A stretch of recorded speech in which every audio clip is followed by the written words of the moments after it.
ეს არის ამათი სახლი. ეს არის მღებრიშვილების სახლი. ეს არის მღებრიშვილებისა, კი. დიდი გალავნით გარშემორტყმულ ამ კერძო სახლში საგანგებო სიტუაციების მართვის სამსახურის შეფი ცხოვრობს. ოფიციალურად ეს ქონება თემურ მღებრიშვილს არ ეკუთვნის. შინაგან საქმეთა სამინისტროს მაღალ ჩინოსანს ის ცოლის ნათესავის სახელზე აქვს გაფორმებული. თუმცა შაბათის ეთერს მღებრიშვილის მეზობლები უდასტურებენ, რომ ორსართულიანი კერძო სახლი დიღომში შინაგან საქმეთა სამინისტროს მაღალ ჩინოსნის საკუთრებაა. მეუღლესაც ხედავდა ის ძალიან ბატონი თემურ მღებრიშვილის მეუღლეს მეუბნებით? კი. ხო, მუშაობენ სულ ყველანი და დღეს თუთხარი რომ ბავშვების ხმა აღარ მესმის მეთქის საყვარელი ბავშვები ყავს და სკოლაში დადიანო, კი, სკოლაში დადიანო შვილი. ანუ მთელი ოჯახი აქ ცხოვრობს? ოჯახი, კი.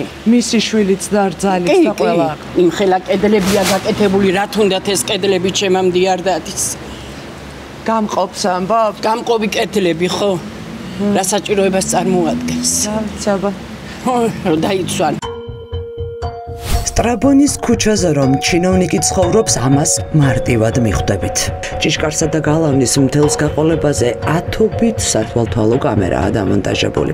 როგორც ჩანს, თემურ მღებრიშვილი ოჯახის უსაფრთხოებაზე განსაკუთრებით ზრუნავს. სახლს დაცვის პოლიცია იცავს. მთელს პერიმეტრს კი მაღალი გარჩევადობის რამდენიმე ტიპის სათვალთვალო კამერა აკონტროლებს.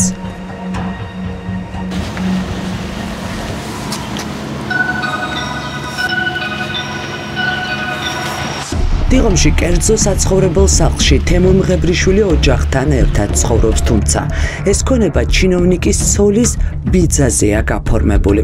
დოკუმენტებში ისე ჩანს, თითქოს 1000 კვადრატული მეტრი მიწა შენობა ნაგებობებით ამირან ფეიქრიშვილმა იყიდა.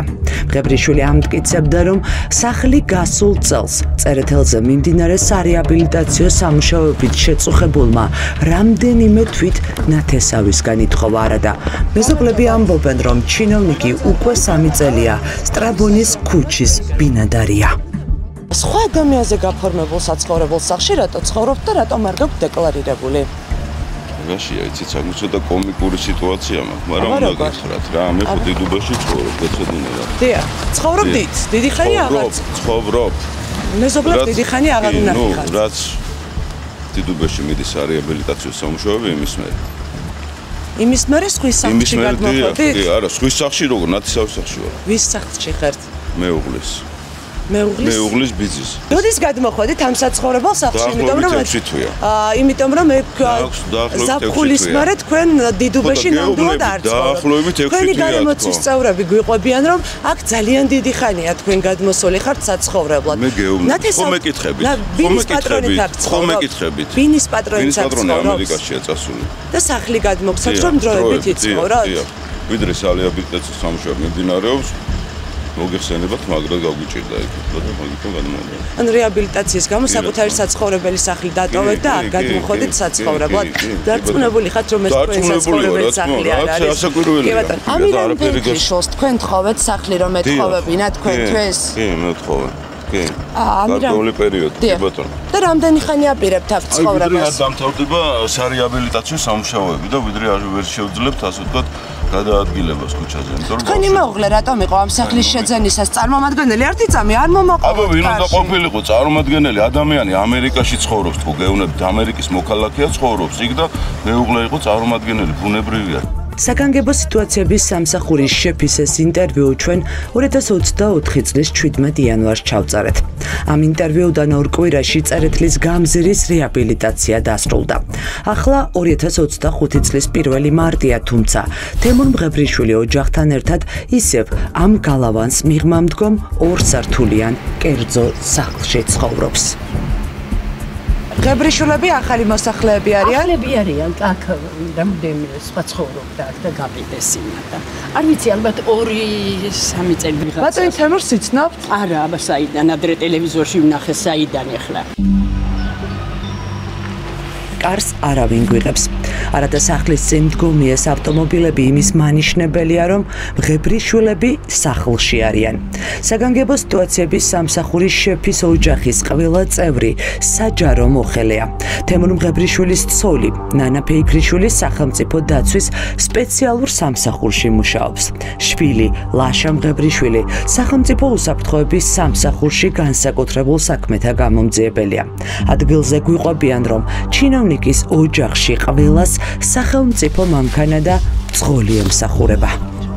შავი ჯიპი რო დგას, ეგეც მაგათია? აი შესასვლელში, ესე იგი არიან ვიღაცები. ესე იგი სახლში არიან. ესე იგი არიან, კი. ეგ შვილის არის თუ ცოლის არის? ვერ გეტყვით არ ვიცი. ბატონ თემურს ხომ მძღოლი ემსახურება? აბსოლუტურად ყველას ემსახურება მძღოლი. ყველას ემსახურება მძღოლი? ხალხსაც მოდის და ხან 2-3 მანქანა დგა. ქვეყნის პირველი მაშველი ნეპოტიზმში ამხილებული. საგანგებო სიტუაციების სამსახურიდან გამოტანილი ინფორმაციით თემურ მღებრიშვილმა მეგობრები, ნათესავები და ახლობლები მის სამსახურში ან სხვა ძალოვან უწყებაში დაასაქმა. შაბათის ეთერის მიერ მოპოვებული ინფორმაციით ერთ-ერთი პირველი, ვინც თემურ მღებრიშვილმა სავარაუდო ნეპოტიზმით ძალოვან უწყებაში თანამდებობაზე დანიშნა, მისი შვილის ცოლის და შორენა ბაგლაია. ის საგანგებო სიტუაციების სამსახურში წამყვანი სპეციალისტია. ადმინისტრაციის უფროსის თანამდებობა მისცა დეიდაშვილს, რუსუდან კასრაძეს. სახანძროზე დამხედველობის სამსახურის უფროსად დანიშნა დიდი ხნის მეგობარი დავით კუჭაშვილი. სამმართველოს უფროსის მოადგილის თანამდებობა მიიღო კუჭაშვილის ცოლმაც. თქვენი რძლის და როგორ მიიყვანეთ სამსახურში? კონკურსის წესით შეგიძლიათ მიიღოთ კონკურსში მონაწილეობა, გადის კომისიას, რომლის კომისიის წევრიც მე არ ვარ. და ამის შემდეგ ხდება ადამიანის სამსახურში დასაქმება. იცით რა მითხარით, რაც კონკურსში მას შემდეგ მიიღო მონაწილეობა, რაც თქვენ გახდით დაინიშნეთ თანამდებობაზე? დიახ. იქამდე არ გაჩენია სურვილი, რომ სამსახურში ემუშავა? თქვენ თუ გაგეჩნდება სურვილი, მე არ მიმიწია რეკომენდაცია. დავით კუჭაშვილს იცნობთ? კუჭაშვილთანაც მაკავშირებს დაახლოებით, რო არ მოგატყუოთ 20 წელი სამუშაო ურთიერთობა. ნათესაური ურთიერთობა და მეგობრობა. ნათესაური ურთიერთობა? არა. მეგობრობა გაკავშირდა. რა თქმა უნდა. თქვენამდე მივიდა თუ თქვენ მიიყვანეთ? ჩემამდე მუშაობდა და თუ. და თქვენ არ დაგიწინაურებიათ ეს სახანძროზე დამხედველობის დეპარტამენტის უფროსად. ეს ადამიანები თქვენი გარემოცვის წევრები არიან? გასულშავ ჩემი გარემოცვის წევრი. 30 წელია ძალოვანში მუშაობდა. ეხლა წარმოიდგინეთ 30 წლის განმავლობაში რამდენ მეგობარს გავიჩენ და ძალიან მეამაყება, რომ ძალიან ბევრი მეგობარი გავიჩინე და შევინარჩუნე. ამ ინტერვიუში საგანგებო სიტუაციების სამსახურის შეფი იტყვება, როდესაც ამტკიცებს, რომ მისი დიდი ხნის მეგობარი დავით კუჭაშვილი თანამდებობაზე მის უწყებაში მისვლამდე დანიშნეს, რადგან კაცი, რომელიც საგანგებო სიტუაციების სამსახურში სახანძრო ზედამხედველობის სამსახურის უფროსია, გვიდასტურებს, რომ მისი დაწინაურება თემურ მღებრიშვილის ხელმძღვანელობის პირობებში მოხდა. როდის დაინიშნა დეპარტამენტის ხელმძღვანელად? წელიწად ნახევრის წინ. ბატონ თემურის გადაწყვეტილებით დაგაწინაურეს? ხელმძღვანელი ვინ არის ახლა? რა თანამდებობას იკავებდით იქამდე? მანამდე ვიყავი ინსპექტორი, შემდეგ სამმართველოს უფროსის მოადგილე და ნუ ასე რა კარიერულად. ბატონ დავით, რა კავშირი გაქვთ ბატონ თემურთან?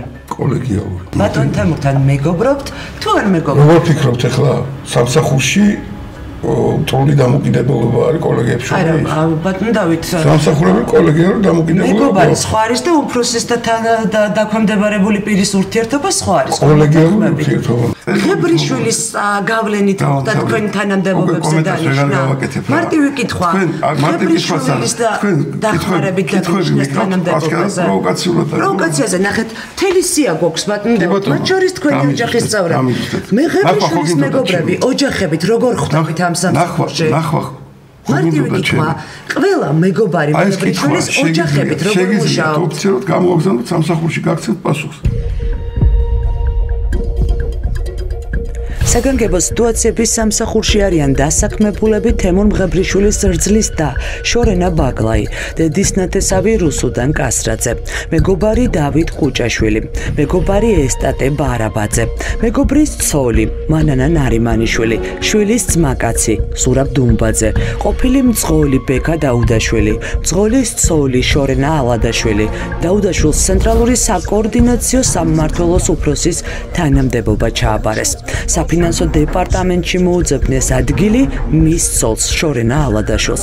საგანგებო სიტუაციების ადმინისტრაციის უფროსად დანიშნეს ღებრიშვილის ნათესავი რუსუდან კასრაძე.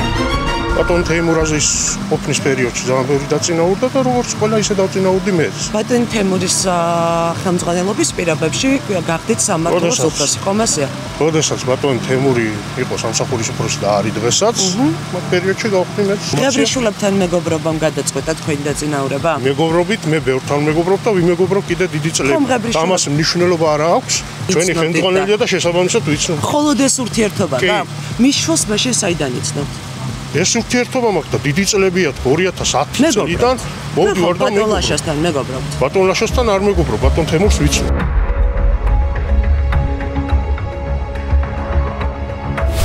ეს ახლადაშენებული საცხოვრებელი კორპუსი ხედით თბილისზე, საგანგებო სიტუაციების სამსახურის უფროსის, ყოფილი პირველი მოადგილის საკუთრებაა. სამების უბანში აბულაძის ქუჩის 33 ნომერში 5-სართულიანი საცხოვრებელი სახლის მშენებლობა უკვე დასრულებულია. ახლა მუშები ბოლო სამუშაოებს ასრულებენ. ბინების გაყიდვა უკვე დაწყებულია. დაწესებულის კორპუსი. დაასრულას უკვე მთლიანად, გარე ფასადი მოპირკეთებულია. გარე ფასადი მოპირკეთებულია და ნარჩენიც კეთდება რა. ტრანაბები ყავთ რა ვიცი, პროდიან. მომიტანეს მასალები დამეხარეს პროექტი უწესრიგ ვაკეთებ რა. აი ხარ ასაკეთებ თქვენ. როგორც ხედავთ რა შეფუთოს ვაკეთებ. თბოიზოლაციის იმას, თბოიზოლაციას აკეთებ. მშენებლობის ბიზნესი როინ ვარშანიძემ საგანგებო სიტუაციების სამსახურის ხელმძღვანელის მოადგილედ დანიშვნიდან რამდენიმე თვეში იყიდა. დოკუმენტების მიხედვით 2022 წლის 19 აგვისტოს სამშენებლო კომპანია ელია კონსტრაქშენის წილის 50% 100 ლარად გადაიფორმა. მოქმედ დიდ ბიზნესში გადახდილი 100 ლარი იმდენად მცირე თანხაა, რომ ჩნდება ეჭვი, რომ ეს წილი მას ან აჩუქეს, ან მისი იყო და სხვა პირზე ჰქონდა გაფორმებული. ჩინოვნიკი ახშენ. იცი ჩინოვნიკის გვერდში ბიზნესმენი დგას. მაღალი თანამდებობის პირი გააკეთებს, აბა გლეხი შევძლებ რამის გაკეთებას. როინ ვარშანიძე სამშენებლო ბიზნესს პირადად აკონტროლებს. მუშები ადასტურებენ, რომ კორპუსის მშენებლობის ზედამხედველობაში ის პირადად იყო ჩართული. ელია კონსტრაქშენში საგანგებო სიტუაციების შეფის პირველი მოადგილის მოხვედრის შემდეგ კორპუსის პროექტი შეიცვალა. 3 სართულიანის ნაცვლად სამების უბანში 5 სართულიანი კორპუსი ააშენეს. გაიზარდა კონსტრუქციის სიმაღლეც და სამშენებლო მოცულობაც. ბატონი როინი ამოწმებს მშენებლობას. ხშირად მაგის ბოლოს როდის იყო ბატონი როინი? ისი მე ახლა არ მინახია, მე გამოდის, მიდის, არის რა გითხრა. მაღალ თანამდებობაზე მუშაობა საქართველოში პრივილეგიებს ნიშნავს. პრობლემა მხოლოდ მაშინ გვარდება, როდესაც საქმეში ჩინოვნიკი ან მისი ოჯახის წევრი ერევა. ასე მოხდა ქალბატონი ციურის შემთხვევაშიც, როდესაც ღებრიშვილის ქუჩაზე ასფალტის დაგების დროს მუშებმა მისი საცხოვრებელი სახლში შემავალი მილი დააზიანეს. ჩინოვნიკის მეზობელი გვიყვება, რომ პრობლემა მანამ არ მოგვარდა, სანამ დახმარება საგანგებო სიტუაციების სამსახურის შეფს არ სთხოვა. აი გზა რო გაკეთდა, ტენდერი მოიგო და გაკეთდა გზა, მაგრამ ახალი ტენდერი მასაქნეს და ის კარგი გაკეთებული გააფუჭეს და აი თუ რამე გაგვიჭირდება რა, კანალიზაცია გამიფუჭეს. ერთი კვირა ვრეკეთ, მე დავრეკე გეხოცები ოღონდაც შოთაქვია იმ ვიცი და არ ვიცი ძალიან აქ ხო შოთა ოღონდაც მიშუქიშველე. ღებრიშვილის არის ვინმე? ხო, ოღონდაც გვიშველეთ რამე მეთქი და დავიხედე და მეორე წუთას მოვიდა და რო აკეთებდნენ, ხო იცით ეს დავალებულია, რატო უნდა იყოს? მე უთხარი კიდევაც მეუღლეს მართალი ხართო ციური. მე ხო ვემსახურე სახელმწიფოს. სანამ ღებრიშვილი არ ჩაერია, იქამდე არ გააკეთეს. არ გააკეთეს. ინფორმირებული ადამიანი ძალოვანი უწყებიდან შაბათის ეთერს უყვება, რომ თემურ ღებრიშვილი ვახტანგ გომელაურის სანდო კაცია, რაც ნიშნავს იმას, რომ ის ხელშეუხებელია. მას და გომელაურს წლების მეგობრობა ჯერ კიდევ სახელმწიფო დაცვის სპეციალურ სამსახურში მუშაობიდან აკავშირებთ.